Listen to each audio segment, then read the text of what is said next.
Buenos días, mi nombre es Adrián Salas y hoy vamos a dar inicio al tema 2 y 3 de la asignatura que tiene que ver con inversiones temporales, cuentas y efectos por cobrar.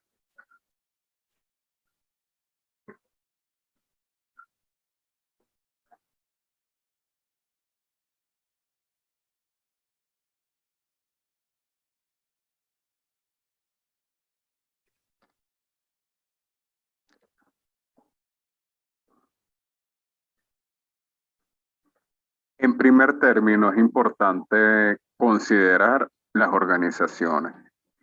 Desde que el mundo es mundo, desde los orígenes más primitivos del ser humano, él vio la necesidad de conformar organizaciones, es decir, de reunirse un grupo de personas, ya que se percató ese hombre primitivo que operar de manera individual no alcanzaba a lograr los objetivos propuestos.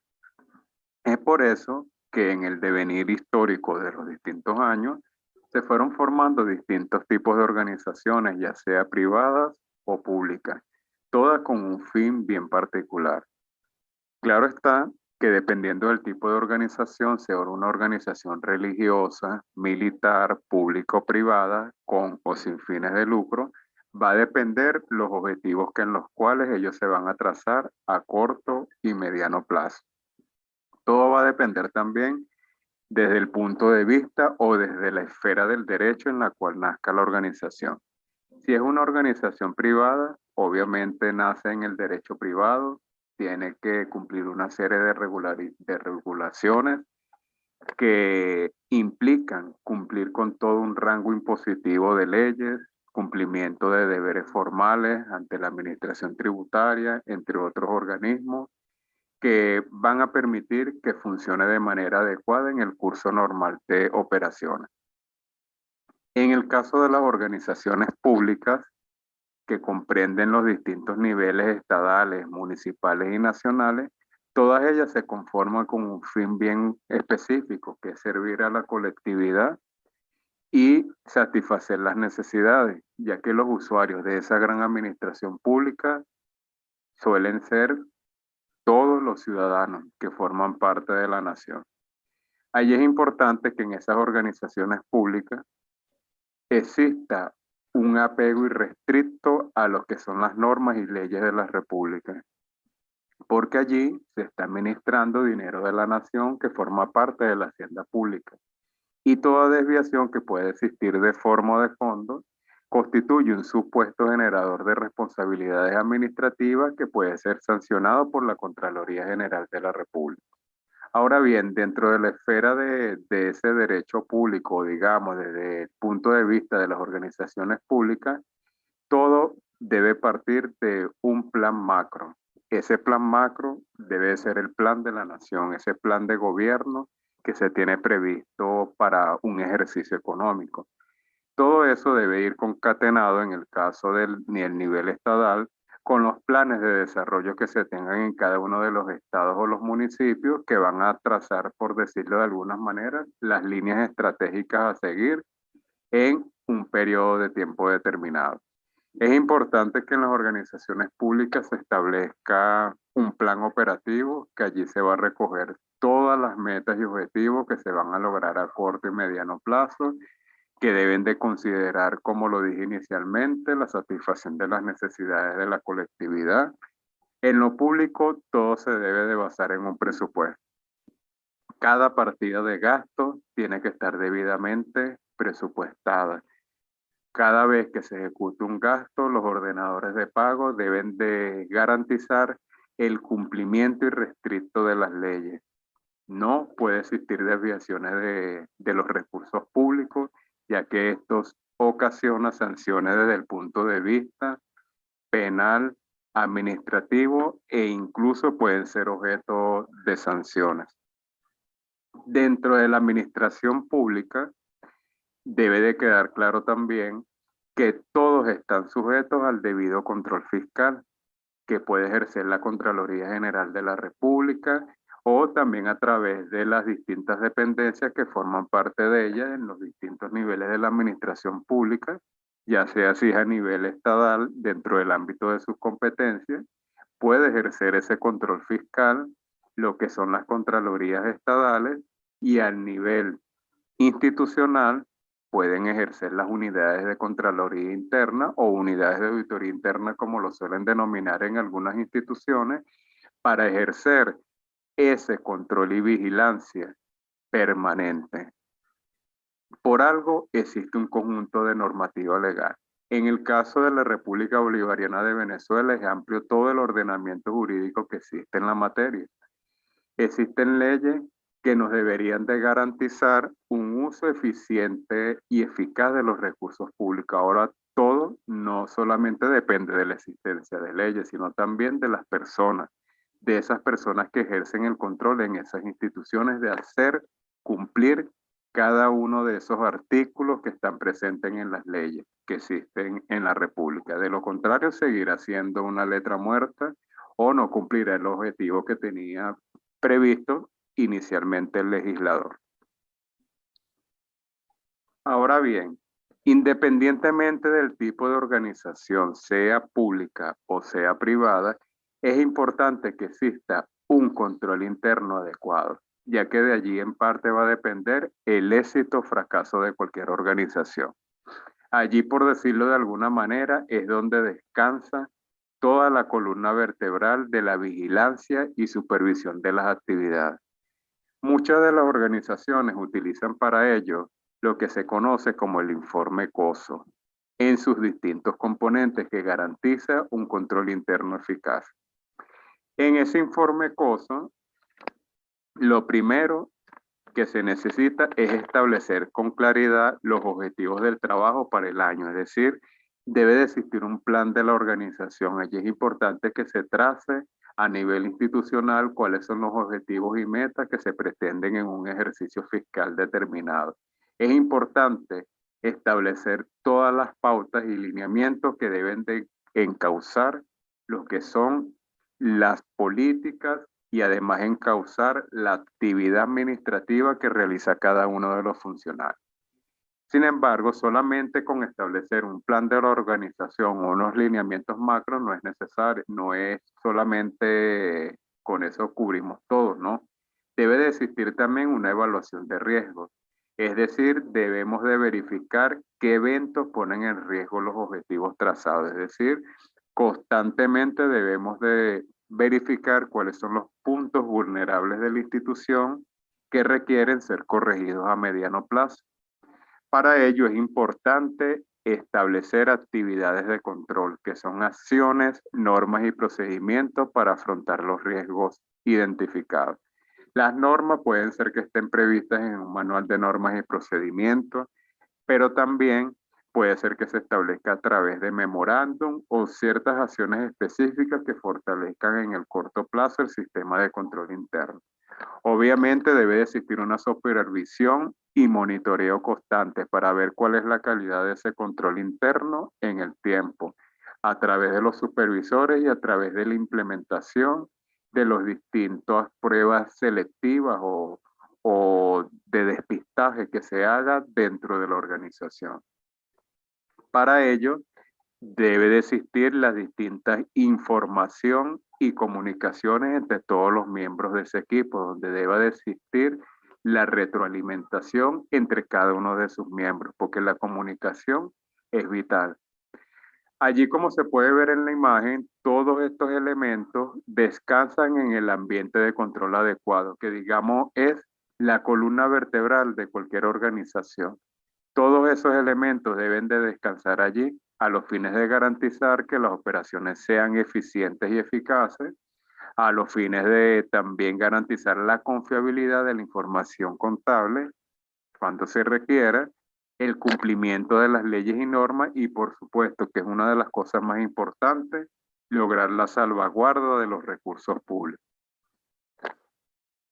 Ahora bien, en lo que respecta a los efectos por cobrar, estos pueden ser definidos, que también se conocen como letras de cambio y pagaré, que tienen un valor entendido y por lo tanto representan una garantía efectiva para recuperar el valor de los mismos, ya que el Código de Comercio establece en la normativa que debe de realizarse en los recursos o acciones contra los endosantes, el librador y los demás obligados en caso de falta de pago de tales efectos. Por las razones expuestas, es que la mayoría de las empresas realmente o las instituciones bancarias los utilizan como una garantía del cobro de los bienes o servicios que venden o prestan, ya que constituyen un documento de crédito con basamento legal claramente establecido en el Código de Comercio. Específicamente, dentro de esos efectos por cobrar, encontramos lo que se denomina como letra de cambio. Las letras de cambio, que son denominadas en nuestro país como giros, es un documento mercantil que contiene una promesa u obligación de pagar una determinada cantidad de dinero a una convenida fecha de vencimiento y constituye una orden escrita mediante el cual una persona llamada librador manda pagar a su orden o a la otra persona llamada tomador o beneficiario una cantidad determinada en una cierta fecha a una tercera persona llamada librado. Ahora bien, para ver con mayor detalle las personas que intervienen en la letra de cambio, podemos verla así de esta manera. En primer lugar, interviene una persona que va a suplir el rol de librado o girado. Es la persona a la que se le da la orden de pago, es decir, es quien debe pagar. Es el destinatario de la orden dada por el librador. El Código de Comercio requiere que en la letra de cambio se diga siempre el nombre del librado, es decir, el nombre de la persona que debe de pagar. Específicamente lo pueden encontrar en el Código de Comercio en el artículo 410 en su ordinal 3. La otra persona o figura que interviene es el librador o girado, que es la persona que ordena hacer el pago. En el Código de Comercio se exige que la letra de cambio lleve su firma. También se encuentra allí en el Código de Comercio en el artículo 10, ordinal 3. La siguiente persona que interviene es el beneficiario o tomador. Es aquel a cuya orden debe de hacerse el pago de la suma ordenada por el librador. Es necesario que en la letra se indique el nombre del beneficiario o tomador, porque es el derecho que es válido para la letra del portador. Es imprescindible expresar el nombre de la persona como beneficiario. Se encuentra establecido, en este caso, en el Código de Comercio, en el artículo 410, ordinal 6. La otra figura que interviene finalmente es el fiador o avalista, que es la persona que garantiza el pago de la letra de cambio. Y ojo aquí, es importante que estas letras de cambio, aquí le excluí la figura de alguna, para que se considere legal de acuerdo al artículo 410 del Código de Comercio, es importante que contenga los siguientes requisitos. En primer lugar, la denominación de la letra de cambio inserta en el mismo texto del título y expresado en el mismo idioma empleado en la redacción del documento. También debe de contener la orden pura y simple de pagar una suma determinada. Tiene que tener también el nombre del que debe pagar, que es el librado. Debe indicar la fecha de vencimiento. También debe indicar lugar donde el pago debe efectuarse. Debe contener el nombre de la persona a cuyo cargo debe de efectuarse el pago, que es el beneficiario o tomador. Tiene que tener también la fecha y lugar donde se emitió la letra. Y debe de llevar la firma del que gira la letra, es decir, en pocas palabras, del librado. Es importante que las letras de cambio tengan un registro particular en los estados de la situación financiera, pues deberán de colocarse en el activo, específicamente en el activo circulante, con la cuenta de efectos por cobrar si el beneficiario o tomador es la empresa. Ahora bien, si el librado es la empresa, deberá de registrarse en el pasivo específicamente en el pasivo circulante con la cuenta efectos por pagar. Asimismo, en el caso del pagaré, podemos decir que este se trata de un título valor o instrumento financiero muy similar a la letra de cambio y se usa principalmente para obtener recursos financieros, siendo un documento escrito mediante el cual una persona se compromete a pagar a otra o a su orden una determinada cantidad de dinero en una fecha acordada previamente. Los pagarés pueden ser al portador o endosables, es decir, que se pueden transmitir a un tercero. Los pagarés pueden emitir los individuos particulares, empresas o incluso el mismo Estado. Aunque este instrumento de crédito se suele usar entre banqueros y compañías de financiamiento en las relaciones con sus clientes cuando precisan efectivo para operaciones generalmente a corto o mediano plazo. Dentro de las personas que intervienen en esta figura del pagaré tenemos el librador, es quien se compromete a pagar la suma de dinero a la vista o en una fecha futura fija o determinable. El beneficiario o tenedor es aquel a cuya orden debe de hacerse el pago de la suma de dinero estipulado en el pagaré. Y el fiador o avalista es la persona que garantiza el pago del pagaré. Ahora bien, una vez abordado lo que es el pagaré, al igual que la letra de cambio, es importante que ellos tengan un registro dentro del estado de la situación financiera, pues deberán colocarse también en el activo, específicamente en el activo circulante, con la cuenta pagaré por cobrar si el beneficiario tomador es la empresa. Ahora bien, si el librado es la empresa, deberá de registrarse en el pasivo, específicamente en el pasivo circulante con la cuenta pagaré por pagar. En los efectos por cobrar, también, como todo, debe de existir un debido control interno. En primer lugar, debe de existir la segregación de funciones. Eso es vital, es decir, que la persona que realice, por ejemplo, la venta a crédito no debe ser la misma que realiza los cobros. Otra medida también que allí se puede implementar es que las personas que realicen los cobros no deben de ser las mismas que realicen los registros contables. Todo a los fines de evitar la ocurrencia de los distintos fraudes. Otra medida de control interno es establecer un control y vigilancia sobre los vencimientos de los efectos por cobrar a los fines de estar atentos a cuando lleguen sus fechas de vencimiento para proceder al cobro de los mismos. Y los giros deben de estar, por supuesto, debidamente custodiados a los fines de evitar cualquier inconveniente.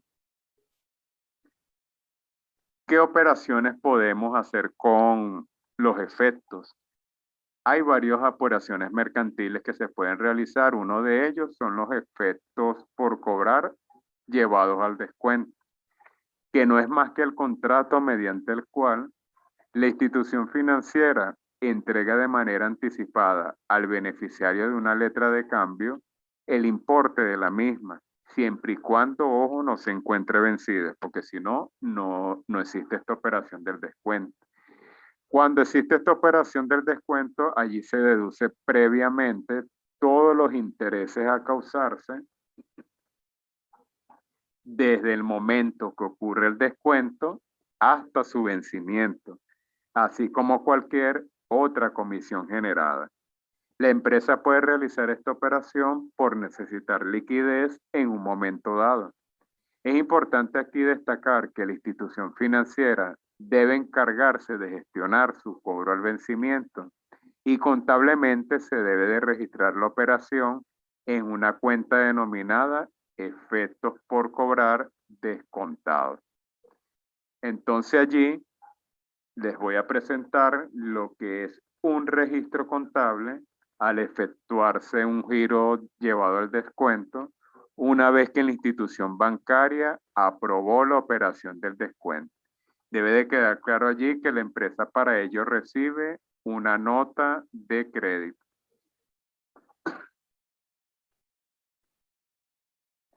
Vemos allí el registro. Se tiene que efectuar una fecha determinada con un número de asientos. Allí la primera cuenta que se tiene que cargar es la cuenta de banco. Allí en esa cuenta de banco va a estar contenido el valor de la nota de crédito o el neto, es decir, allí previamente ya la institución bancaria se ha debitado las distintas comisiones. También debemos hacer el cargo, los intereses gastos o pagados por anticipados, depende de las políticas de registro que tenga la empresa. Debemos hacer el cargo también a las comisiones bancarias que cobre la institución bancaria, así como los timbres fiscales. Y como cuenta abonar, tenemos que llevárselo a efectos por cobrar descontados. Y así de esa manera se presentaría un efecto por cobrar descontado desde el punto de vista del registro contable. Ahora bien, otra operación que se puede realizar es llevar un efecto a un efecto en litigio. En esta oportunidad suele suceder que llegue el vencimiento del giro y sencillamente el librado no lo cancela. Por lo tanto, la empresa puede proceder por la vía judicial a gestionar su cobro. La empresa puede recargar al librado, es decir, la persona que debe, todos los honorarios profesionales y cualquier otro gasto que se genere. Es por ello que allí les coloqué que en un efecto por cobrar en litigio, que va a formar parte de su valor, el valor nominal, que es el valor impreso en esa letra de cambio, también vamos a poder incluir todo lo que son los honorarios profesionales que nos cobre ese abogado por todo ese servicio de asesoramiento y gestión ante los tribunales del cobro. Vamos a incluir también lo que son los intereses financieros, así como las distintas comisiones bancarias. Desde un punto de vista contable, el registro de un giro en litigio es el que vemos allí. Allí en primer lugar tendríamos que hacerle un cargo a la cuenta efectos por cobrar en litigio. No debemos de olvidar que en ese cargo debemos de incluir valor nominal, honorarios profesionales, intereses y así como las comisiones bancarias. ¿Cuáles van a ser las cuentas a abonar? En primer lugar, los efectos por cobrar por su valor nominal. Tenemos que eliminarlo porque estamos prácticamente reclasificando.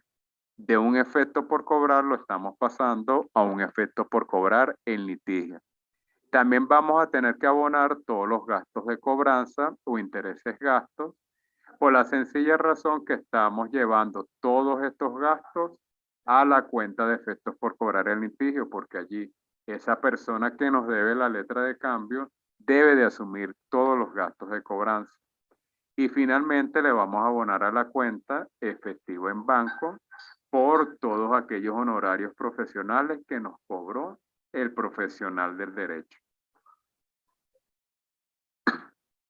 Ahora bien, otra cuenta importante de nuestro activo circulante son las cuentas por cobrar. Las cuentas por cobrar podemos decir que son reclamaciones o derechos contra terceros. Son ingresos que no se han recibido en efectivo y suelen estar amparados por recibos o documentos similares que crean el compromiso de pago. Representan garantías a favor de la empresa, liquidables dentro del ejercicio normal de la misma y provenientes de sus actividades específicas. Se puede decir entonces que en esencia las cuentas por cobrar van a permitir conocer a la empresa las obligaciones que los clientes contraen con la misma, representando un margen de ganancia a corto, mediano o largo plazo. Sin embargo, en la práctica se designa así todas las clases de crédito, depósitos, anticipos, entre otros que no estén representados por pagaré y otras clases de instrumentos formales. Otro elemento importante que debemos de considerar en las cuentas por cobrar se refiere a la administración de las cuentas por cobrar. En el caso de la administración de las cuentas por cobrar, todo departamento de las cuentas por cobrar debe de tener una buena administración de la gestión. En este sentido, para lograrlo debe de planear, que consiste en planificar un sistema operativo que sirve para la toma de decisiones. Debe de aprender a delegar. En toda gerencia existe varias funciones de distinto nivel y se debe de procurar una efectiva delegación. Debe de saber además controlar, que consiste en el seguimiento de la evolución de los créditos mediante la revisión selectiva de los riesgos. En fin, la administración del crédito y cobranza consiste en aumentar las ventas rentables para incrementar así el valor de la empresa al extender el crédito a sus clientes. Por esta razón, la administración del crédito y cobranza juega un rol muy importante, lo cual es su función.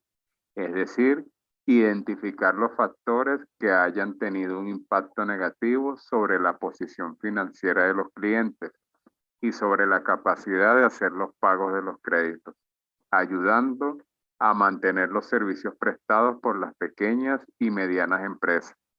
Con relación a la rotación de las cuentas por cobrar, consiste en dividir las ventas anuales, preferiblemente las ventas a crédito, por el promedio del saldo final de las cuentas por cobrar.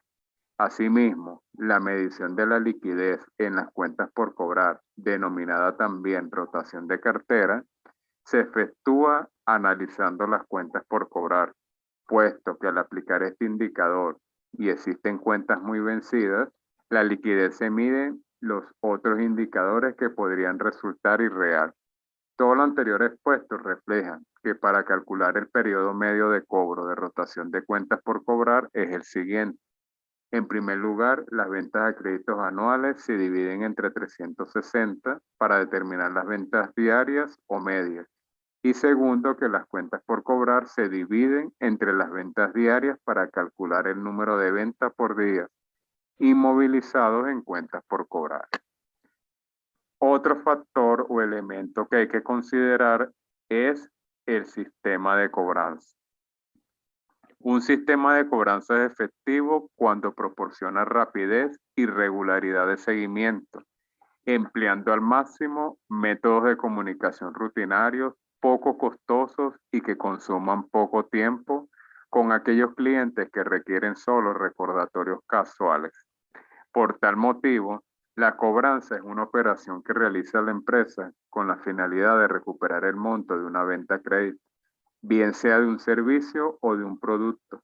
Cuando se habla de un sistema de cobranza, se refiere a la fijación de objetivos y políticas de cobranza que deben aplicar determinada empresa, dependiendo de la actividad comercial a la cual ésta se dedica.